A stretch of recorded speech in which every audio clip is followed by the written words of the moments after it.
नमस्कार, स्वागत है आपका हमारे चैनल जीएस स्टडी 94 में। और दोस्तों में यश, आपके कमेंट के लिए, मैसेज के लिए, इतना सारा प्यार के लिए थैंक यू सो मच। तो दोस्तों अब आगे चलते हैं। हाँ, किसी ने लिखा था I love you, I love you too. ठीक है, तो हम बात करेंगे दोस्तों जनसत्ता का एडिटोरियल के बारे में। इसे लिखा है संजीव पांडे जी ने। इसका जो आज कंटेंट है, जो विषय यह है कि ईरान पर डोरे डालता चीन। तो आपने देखा होगा कि जो चाबहार बंदरगाह का निर्माण किया जा रहा था, उसमें बहुत ज़्यादा अंश पैसे जो आर्थिक रूप से लगा रहा था वो भारत का था। और ऐसी तमाम तरह की परियोजनाएं उससे जुड़ी हुई थी, जिसमें पूरी तरह से जो कॉन्ट्रैक्ट दिया गया था भारत जैसे देश को दिया गया था। ठीक है, पर दोस्तों अचानक से आप देख सकते हैं वहाँ पे एक नया मोड़ आया। जो वहाँ का इंफ्रास्ट्रक्चर था, जो रेलवे परियोजना था, वो दे दिया गया है चीन को। लाख भारत सरकार इस बात को झूठ साबित करने की कोशिश करे कि नहीं ऐसा कुछ नहीं है, तो ये बात गलत है। वैश्विक स्तर पर तमाम तरह के बातों के माध्यम से चीज़ें एक्सपोज हो गई हैं कि ऐसा क्या कारण था कि अचानक जो है ईरान जैसे देश का झुकाव, जो इंक्लिनेशन है, वो चाइना जैसे देश के प्रति कैसे हो गया। क्या चाइना जैसे देश ने ज़्यादा भारत से आर्थिक रूप से पेश करने की कोशिश की है? और ये चीज़ मैं मानता हूँ, पैसे की बात यदि आती है तो पैसे के मामले में चाइना जैसा देश बहुत आगे है। इस बात को आप एक्सेप्ट करिए। यहाँ ऐसा नहीं कि मैं ये बात बोल दिया तो एंटी नेशनल हो गया, एंटी नेशनलिस्ट की संज्ञा में आ गया। जो वास्तविक था उसे आप एक्सेप्ट करें, लोगों के सामने रखें। ठीक है, आप भ्रमित ना करें।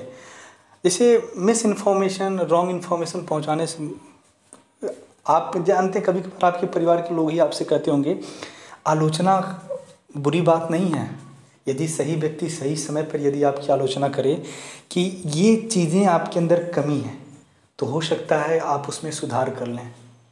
तो इसीलिए कभी कभार आलोचना पे भी ध्यान दीजिए कि सामने वाला व्यक्ति मुझे ऐसा क्यों कहा, क्या मेरा बिहेवियर कुछ अलग है, मेरी सोच अलग है।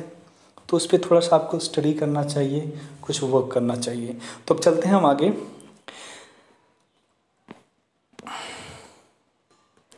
यहाँ पे लिखा, ईरान और चीन के बीच आर्थिक सामरिक साझेदारी संबंधों वाले प्रस्ताव को लेकर इन दिनों खासी हलचल है। दोनों मुल्कों के बीच प्रस्तावित साझेदारी में सिर्फ $400 अरब का निवेश ही शामिल नहीं है, बल्कि इस साझेदारी से ईरानी बंदरगाहों पर चीन का प्रभाव और दखल भी काफ़ी बढ़ने की संभावना है। सोचिए, इतने साल से भारत जैसा देश आर्थिक मदद दे रहा था चाबहार बंदर के लिए, और वो किस तरह से आपसी दोस्ती की बात की जा रही थी, पर अचानक जिस तरह से भारत में एक प्रोपेगेंडा फैलाया गया कि यहाँ पे जो मुसलमान हैं, स्पेशली जो मिनॉरिटी कम्युनिटी है, बहुत ज़्यादा इनसिक्योर है, इस बात को लेकर कहीं न कहीं एक बड़ा बना दिया गया। जिस वजह से दोस्तों तमाम तरह की प्रतिक्रियाएँ भी आई थी गल्फ़ कंट्रियों से कि ऐसा नहीं होना चाहिए, भारत जैसे देश को उस पर दुख व्यक्त करना चाहिए, ऐसे तमाम लोगों के ऊपर कार्रवाई होनी चाहिए जो लिंचिंग या तमाम अन्य चीज़ों में मारे गए हैं। या फिर कुछ लोगों ने जिस तरह से, अब सोचिए जब हमारे देश के लोग नहीं समझ पा रहे हैं NRC का मतलब, ठीक है, NPR का मतलब, जब हमारे देश के लोग नहीं समझ पा रहे हैं, उसके खिलाफ आंदोलन कर रहे हैं, मूवमेंट कर रहे हैं, तो दूसरे देश वाले क्या करेंगे? उनको तो बस यही लग रहा था नहीं, यहाँ की मुस्लिम और अन्य जो कम्युनिटी चिल्ला रही है, लग रहा है बहुत बड़ी समस्या है। कहीं ना कहीं वास्तविकता यही है कि मुसलमानों को कुछ किया जा रहा है, उन्हें प्रताड़ित किया जा रहा है, उन्हें उपेक्षित किया जा रहा है, ऐसे तमाम तरह के शिकार हुए हैं। इसलिए वो अपनी मानसिकता के आधार पर चीज़ों को बदलने लगे। तो हमारे देश में भी कुछ लोग ऐसे हैं जो पोषण दे रहे हैं अन्य शत्रु देशों को, जो कि पूरी तरह से गलत है। हालांकि इस प्रस्ताव को अभी ईरानी संसद से मंजूरी नहीं मिली है। इसे ईरान के रणनीतिक खेल के रूप में भी देखा जा रहा है, क्योंकि अमेरिका में इसी साल राष्ट्रपति चुनाव होने हैं। अगर चीन और ईरान के बीच इस प्रस्तावित साझेदारी पर सहमति बन जाती तो भारतीय हित सबसे ज़्यादा प्रभावित होंगे, क्योंकि मध्य एशिया से लेकर अफगानिस्तान तक में भारत में प्रवेश का रास्ता ईरान के 2 महत्वपूर्ण बंदरगाह हैं। भारत की परेशानी यह भी है कि ईरान ने भारत के सहयोग से बनाए जाने वाले चाबहार जाहेदान रेल लाइन का निर्माण कार्य खुद शुरू कर दिया है। सोचिए, यह प्रस्तावित रेल लाइन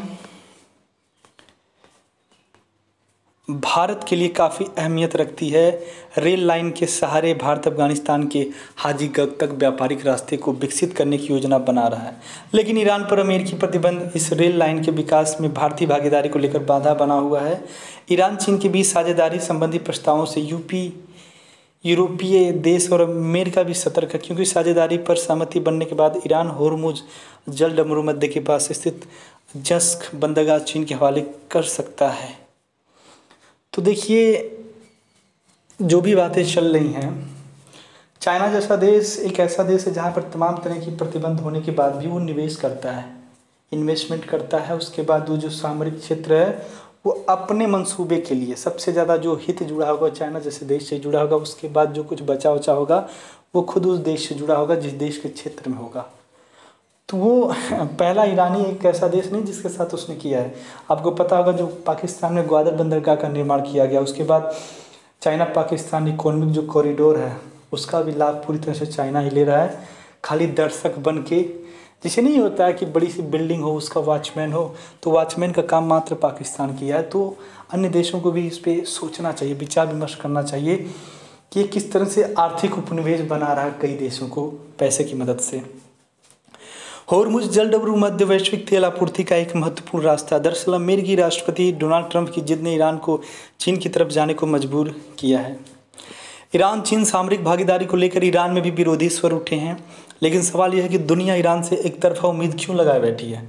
पश्चिमी ताकतें चाहती हैं कि ईरान चीन के पाले में न जाए, लेकिन वह ईरानी अर्थव्यवस्था के संकट पर ध्यान देने को तैयार नहीं है। आखिर ईरान की अपनी मजबूरियां हैं। जिस प्रस्तावित सामरिक भागीदारी पर बातचीत हो रही है उसकी शुरुआत चीनी राष्ट्रपति शी जिनपिंग के 2016 में हुए ईरान दौरे के दौरान हुई थी। अब ईरान की मजबूरी है क्योंकि अमेरिका ने 2018 के अंत में ईरान पर फिर से प्रतिबंध लगा दिए। अमेरिकी प्रतिबंधों के बाद ईरान का तेल निर्यात 2.5 लाख बैरल रोजाना पर सिमट कर रह गया है, जबकि प्रतिबंध से पहले ईरान 25 लाख बैरल कच्चा तेल रोजाना नियमित निर्यात करता था। रही सही कसर तेल की गिरती कीमतों ने पूरी कर दी। इससे ईरान के सामने गंभीर संकट खड़ा होना स्वाभाविक था, पर इसमें रियायतें दी गई थी भारत जैसे देश को, जो पहले से एक समझौता के तहत ले रहे थे। एक समय दे दिया गया था कि उस समय तक आप अभी तक उसे जारी रख सकते हैं। ईरान की चिंता उत्तर दक्षिण परिवहन गलियारा भी है। रेल, सड़क, नौवहन की बहुपक्षीय व्यवस्था वाले इस गलियारे को ईरान और मजबूत करने की कोशिशें करता रहा। साल 2002 में इस गलियारे को पूरी तरह से विकसित करने के लिए ईरान, भारत और रूस के बीच सहमति बनी थी। गलियारे के विकास का खासा काम भी हुआ। जैसे गलियारा का मतलब होता है दोस्तों, जिस तरह से चाइना पाकिस्तान इकोनॉमिक कॉरिडोर बनाया गया ना, वैसे ये भी बना रहे थे। लेकिन अमेरिकी प्रतिबंधों ने इस गलियारे के भविष्य पर भी प्रश्न चिन्ह लगा दिया है। भारत की मुंबई से ईरान के बंदर अब्बास चाबहार के रास्ते अजरबैजान होते हुए रूस और यूरोप तक जाने वाला यह गलियारा ईरान के लिए खासा महत्वपूर्ण है। इस गलियारे का विस्तार प्रस्तावित चाबहार जाहेदान रेल लाइन तक है। ईरान पर दोबारा अमेरिकी प्रतिबंध लगाए जाने के बाद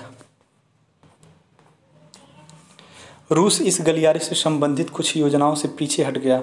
ईरान में अजरबैजान सीमा से तुर्कमेनिस्तान सीमा तक जाने वाली रेल लाइन का विद्युतीकरण करने का काम रूसी रेलवे के पास था, लेकिन उसने काम शुरू नहीं किया। पिछले साल ईरानी राष्ट्रपति हसन रूहानी और रूसी राष्ट्रपति पुतिन के बीच आर्थिक सहयोग बढ़ाने को लेकर बैठक भी हुई थी, मगर ज़मीन पर दोनों मुल्कों के बीच सिर्फ सीरिया में रणनीतिक सहयोग नजर आया। इसके पीछे रूस का स्वार्थ भी हो सकता है। ईरान पर अमेरिकी प्रतिबंधों का फ़ायदा उठाते हुए रूस ईरान के हिस्से वाले अंतर्राष्ट्रीय तेल बाजार में अपनी हिस्सेदारी बढ़ाने लगा। इन बदले हालात का लाभ चीन उठा सकता है। अमेरिकी प्रतिबंधों के कारण ईरान में योजनाओं के विकास से भारत और रूस पीछे हट सकते हैं। चीन के अपने रणनीतिक स्वार्थ हैं। चीन की बेल्ट एंड रोड इनिशिएटिव परियोजना अगर उत्तर दक्षिण पश्चिमी परिवहन योजना से जुड़ गई तो इससे चीन और ईरान दोनों को लाभ मिलेगा। तो आप देख सकते हैं जहाँ पे बड़े बड़े महाशक्तिशाली देश सोच रहे हैं कि हम ये करेंगे भविष्य में, उनसे पहले किस तरह से जाकर चाइना जैसा देश हथियार ले रहा है, छीन ले रहा है। और ये छीन कैसे ले रहा है? वो आर्थिक बल के आधार पर। सोचिए, ऐसे तमाम तरह के बड़े बड़े ताकतवर देश हैं जो योजना बना रहे थे, उनके बीच समझौता होने के बावजूद भी चीन किस प्रकार से वहाँ कूदता है और अपने हाथ में ले लेता है। तो क्या मेरा मानना है कि जो वैश्विक योजनाएं हैं, जो कानून है, उनका उल्लंघन नहीं हो रहा है? जो आपसे द्विपक्षीय से संबंधित जो कानून हैं, क्या वहाँ पे जो प्रतिषेध हो रहा है उसका यहाँ पे जवाबदेही नहीं बनती है वैश्विक मंचों की, वैश्विक अंतर्राष्ट्रीय मंचों की? तो यही है, जिसके पास धन है ना वो इस सारी चीज़ों को नहीं मानता, और वही वो चाइना जैसा देश कर रहा है। चीन ईरान के रास्ते यूरोपीय बाजार तक पहुंच सकेगा, साथ ही ईरान के महत्वपूर्ण बंदरगाहों में घुसपैठ कर फारस की खाड़ी में अरब सागर तक अपना वर्चस्व बढ़ाएगा। हालांकि चीन ईरान हिस्सेदारी साझेदारी पर भी ज़्यादा कुछ कहना जल्दबाजी हुई, क्योंकि प्रस्तावित साझेदारी में कई पेंच फंस सकते हैं। दरअसल ईरान और पाकिस्तान में बहुत फ़र्क है। चीन के साथ सामरिक साझेदारी में पेंच ईरान का स्वाभिमान है। ईरान के कई नेताओं ने इस प्रस्तावित साझेदारी का विरोध किया है। ईरानी नेताओं का साफ मानना है कि चीन की छिपी शर्तें ईरान के स्वाभिमान और संप्रभुता दोनों को चोट पहुंचाएंगी। अब यहाँ से देखिए, चाइना जैसा देश पहले यदि आपके देश में कोई भी इंफ्रास्ट्रक्चर डेवलप करेगा, विकास की राह ऊंचाई पर ले जाएगा, तो पहले उस देश के साथ तमाम तरह की शर्तें रखेगा कि मैं इतने साल तक एक्सप्लॉइट करूँगा, यूज़ करूँगा, अपनी सेना यहाँ पे रखूँगा। तो कहीं ना कहीं जो कुछ बुद्धिजीवी वर्ग हैं ईरान के अंदर, वो सामरिक दृष्टि से, जो सामरिक सुरक्षा की बात होती है या उस देश के हित में जो लोग सोच रहे हैं, उनको ये बहुत बड़ा खतरा नज़र आ रहा है कि एक तरह से हम उपनिवेश बनने की कगार पे जा रहे हैं, जो ईरान जैसे देश को नहीं करना चाहिए। सामरिक साझेदारी में ईरान चीन की उन शर्तों को कतई नहीं मानेगा जो उसकी संप्रभुता, सब मानेगा, देखना, संप्रभुता पर आँच आए। इन लोगों की बची है क्या संप्रभुता? कुछ नहीं बची है। ईरान चीन की निवेश, कर्ज और वर्चस्व के खेल को बखूबी समझता। पाकिस्तान में चीन पाक आर्थिक गलियारों को लेकर तमाम सवाल उठते रहे हैं। पाकिस्तान चीन के कर्ज जाल में फंस गया है। कई परियोजनाओं को लेकर दोनों के बीच हुए समझौतों की शर्तों की जानकारी पाकिस्तानी संसद तक को नहीं है। इसे संसद और संसदीय समिति के अधिकार क्षेत्र से बाहर रखा गया है। मैं आपको बता दूं, जब शुरू में ग्वादर बंदरगाह का निर्माण किया जा रहा था चाइना जैसे देश के सहयोग से, तो पाकिस्तान में एक लहर उठी कि चाइना जैसा देश पाकिस्तान के कई शहरों को टोक्यो बना देगा, न्यूयॉर्क बना देगा, फलाना बना देगा। ऐसे में वहाँ के लोग भी खुश थे। पर दोस्तों, वहाँ पे कुछ बुद्धिजीवी थे जो ये अनुमान लगा लिए थे कि पाकिस्तान जैसे देश को आर्थिक मदद देने के बाद एक तरह से ये इतना उसे मतलब मकड़ जाल में डाल देगा कि ज़िंदगी गुजर जाएगी, पर वो जो इंटरेस्ट है वो कभी भी पूरा नहीं कर पाएगा। जो सूद है वो पाकिस्तान देश कभी नहीं पूरा कर पाएगा, और उसके बाद अपनी मनमानी करेगा चाइना जैसा देश। क्योंकि कुछ करोगे तो अंतर्राष्ट्रीय स्तर पे जाकर केस ठोक देगा कि भैया तुमने ऐसा मेरे साथ किया है। और उसके बाद जो तमाम तरह के जो एक है ना फाइनेंशियल एक्शन टास्क फोर्स, जो ये अध्ययन करती है, स्टडी करती है कि किस देश को मिलना चाहिए फाइनेंशियली सपोर्ट, किस देश को नहीं मिलना चाहिए। वो आकलन करता है कि इस पैसे का इस्तेमाल आप कहाँ करते हैं, मानवता की भलाई के लिए करते हैं या आप उन स्पॉन्सर करते हैं आतंकवादियों को। तो वही करेगा, बाद में आरोप लगाएगा चाइना जैसा देश, उसके बाद हथियार लेगा। वो समय दूर नहीं। तो पाकिस्तान के बुद्धिजीवियों को पूछना चाहिए, उन मंद बुद्धियों से जिन्होंने सपोर्ट किया था इस नीति का कि हाँ चाइना जैसा देश आके सारे विकास करेगा। अब कहाँ गया तुम्हारा टोक्यो, तुम्हारा फलाना ढिकाना शहर, कुछ नहीं होगा। आज वो हालात हैं पाकिस्तान के अंदर कि बस लोग जी रहे हैं। चीनी निवेश और कर्ज के जाल में अफ्रीकी देश भी बुरी तरह से फंस चुके हैं।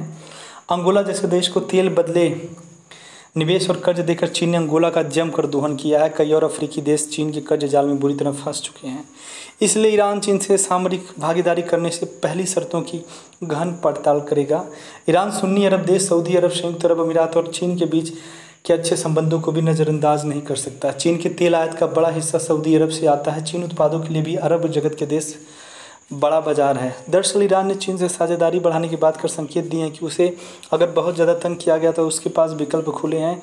ईरान इस बात को भली भांति समझता कि अमेरिकी प्रतिबंधों के बाद ईरान चीन का द्विपक्षीय व्यापार 2019 में घटकर 23 अरब डॉलर रह गया, जबकि 2016 में ईरान दौरे के दौरान जिनपिंग ने दावा किया था कि दोनों मुल्कों के बीच द्विपक्षीय व्यापार 10 साल में 600 अरब डॉलर तक लेकर जाएंगे। कहाँ गया? ईरान यह समझ रहा है कि उसके साथ साझेदारी बढ़ाने में चीन सिर्फ अपना हित देख रहा है, क्योंकि इस चीन और अमेरिका के बीच व्यापार युद्ध चरम पर पहुंच चुका है। चीन अगर ईरान के साथ साझेदारी बढ़ाएगा तो उसकी पहुंच फारस की खाड़ी तक आसानी से हो सकेगी। चाबहार जस को बंदर अब्बास बंदरगाह में चीन अगर निवेश करता है तो भारत की मुश्किलें बढ़ेंगी, भारतीय कूटनीति के लिए गंभीर चुनौती होगी। ग्वादर और चाबहार नज़दीक हैं। ग्वादर में चीनी नौसेना की मौजूदगी के कयास लगातार लगाए जा रहे हैं, जिससे हमारे नेशनल सिक्योरिटी के लिए भी खतरा है, लेकिन पाकिस्तान इससे इनकार करता रहा है। अगर ग्वादर जस को चाबहार में चीन की नौसेना जम गई तो भारत पश्चिमी समुद्री सीमा पर बुरी तरह से गिर जाएगा, समुद्री सुरक्षा खतरे में पड़ जाएगी।